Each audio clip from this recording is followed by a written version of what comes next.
द्या, दोन त्याला द्या. शिवसेनेत काय चाललंय त्याचा उमेदवार कोण हेच कळत नाही आम्हाला. तिकीट दिलं एकाला, प्रचार करत दुसऱ्याचा. कोण उमेदवार आहे? म्हणजे शिवसेनेचे 4 आमदार सध्या, एक परिषदेचा 3 आमदार, एक हदगावचे, एक नांदेड दक्षिणचे, एक नांदेडच्या उत्तरचे आणि एक विधान परिषदेचे.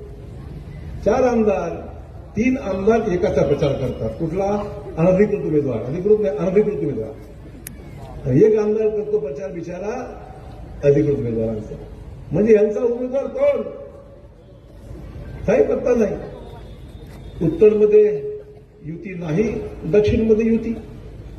म्हणजे नांदेडच्या 2 मतदारसंघात एकीकडे युती, एकीकडे युती म्हणता येत नाही मला, पण तसंच आहे. त्यामुळे 2 ठिकाणी 2 भूमिका, उमेदवार 2-2. आता काय म्हणतात, काही ठिकाणी उमेदवार बस